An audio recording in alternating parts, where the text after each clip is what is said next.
Salam, kita berjumpa kembali dalam renungan Betani Kebumen.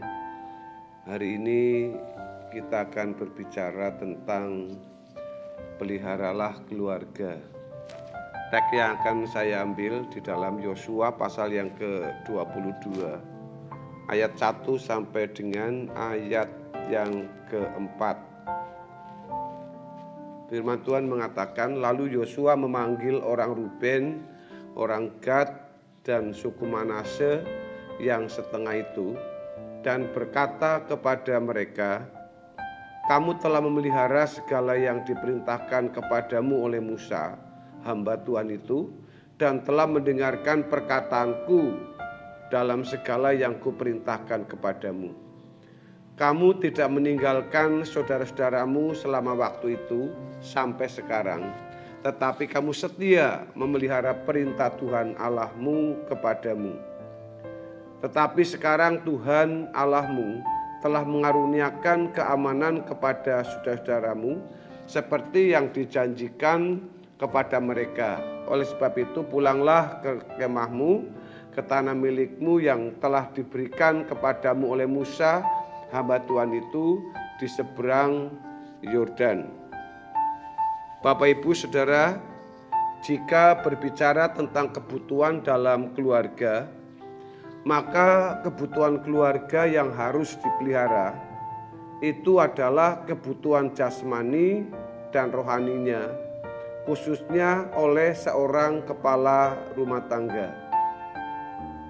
Masih banyak pengikut Kristus yang hanya memikirkan dirinya sendiri dan tidak peduli pada anggota keluarganya termasuk saudaranya. Hal ini dianggap sebagai perbuatan jahat oleh Tuhan. Saudara, Alkitab menuliskan beberapa hal tentang mengapa tidak peduli terhadap kebutuhan keluarga bisa dianggap perbuatan jahat, antara lain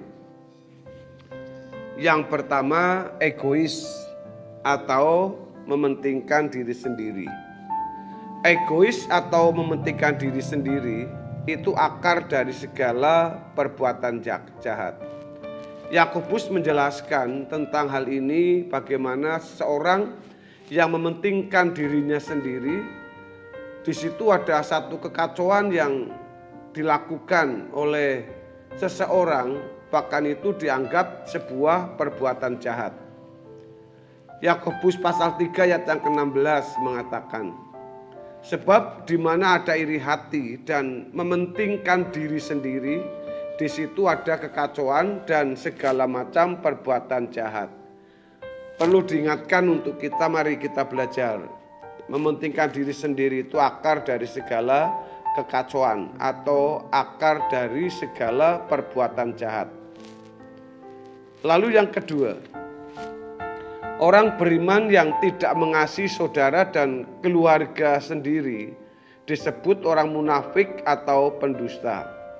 Bapak Ibu, ini hal yang harus dilakukan karena ini jelas sangat bertentangan dengan kasih atau hukum kasih yang Tuhan Yesus berikan, yaitu seseorang bisa membenci saudaranya sendiri. Bapak Ibu, dalam pernyataan ini dikatakan bahwa sebagai orang percaya, sebagai anak Tuhan, kita tidak boleh membenci saudara kita sendiri. 1 Yohanes pasal 4 ayat yang ke-20 mengatakan, jikalau seorang berkata, aku mengasihi Allah, dan ia membenci saudaranya, maka ia adalah pendusta. Karena barang siapa tidak mengasihi saudaranya yang dilihatnya, tidak mungkin mengasihi Allah yang tidak dilihatnya.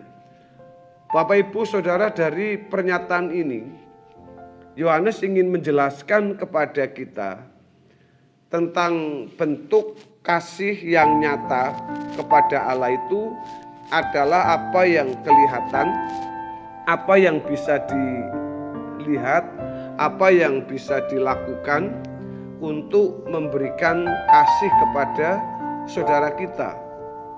1 Yohanes tadi menjelaskan kepada kita, kalau kita mengasihi Allah, artinya kita tidak akan mungkin membenci saudaranya. Apalagi itu mungkin keponakannya, mungkin itu omnya atau pamannya, tantenya, apalagi orang tuanya, menantunya, mertuanya, ataupun ipar-iparnya, ataupun orang-orang yang dekat dengan kita. Kita tidak mungkin untuk melakukan hal itu, kebencian kepada mereka, karena kalau kita bisa melakukan ini berarti kita sudah bisa mengasihi Allah yang tidak kelihatan. Oleh karena itu Bapak Ibu, di dalam pernyataan ini 1 Yohanes pasal yang keempat ayat yang ke-20 tadi mengatakan tentang bagaimana mengasihi Allah yang nyata melalui sikap kita dengan tidak membenci saudara kita. Karena di sini dijelaskan kalau kita membenci saudara kita itu adalah orang pendusta. Ya, kita tuh hanya beragama secara fantasi. Kita tidak jelas-jelas mengasihi Tuhan Allah. Apapun kita, kedudukan kita, apapun kesetiaan kita, kalau kita masih membenci, itu belum kasih yang sesungguhnya. Itu yang kedua.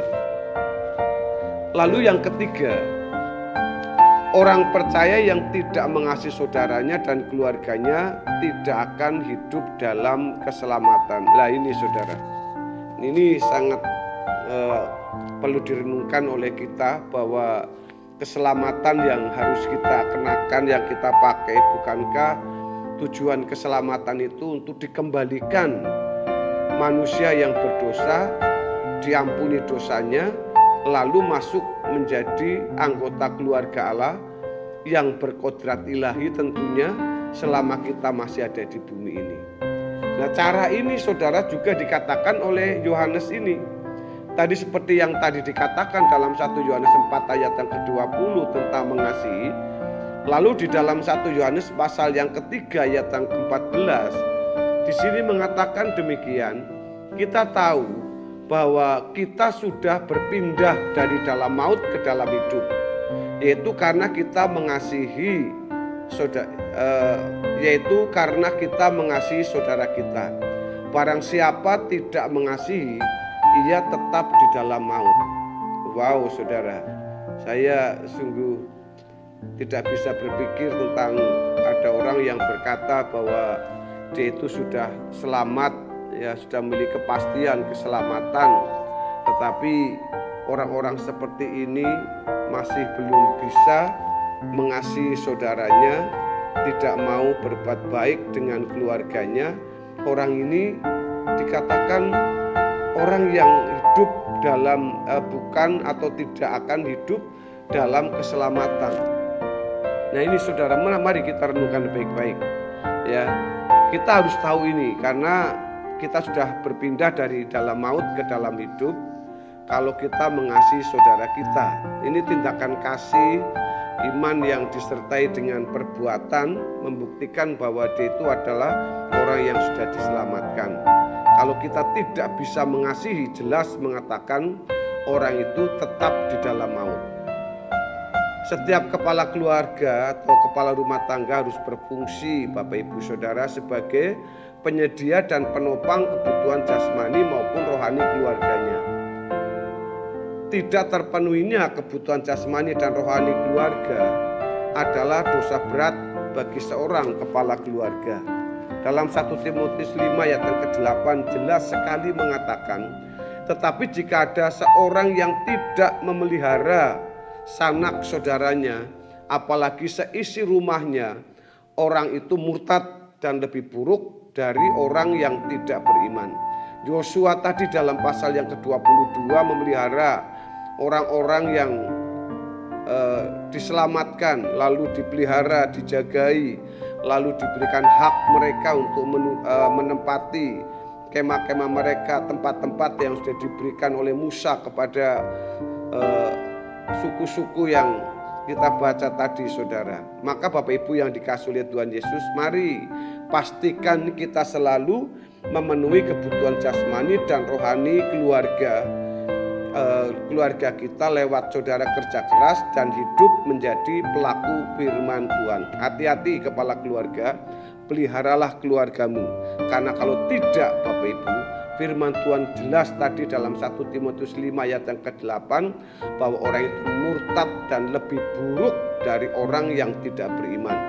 Saudara yang akan mendapatkan celaan, hinaan dari orang-orang yang tidak percaya kepada Tuhan. Kalau ada kepala keluarga yang masih bengis, orang kepala keluarga yang tidak memperhatikan istrinya, tidak memperhatikan keluarganya, sanak familinya, iparnya, besannya dan sebagainya. Hati-hati, 1 Timotius 5 ayat yang ke-8. Orang itu murtad dan lebih buruk dari orang yang tidak beriman. Bapak Ibu Saudara, inilah kebenaran firman Tuhan. Mari kita introspeksi diri, kiranya menjadi berkat bagi kita semua. Tuhan Yesus memberkati kita. Haleluya. Amin.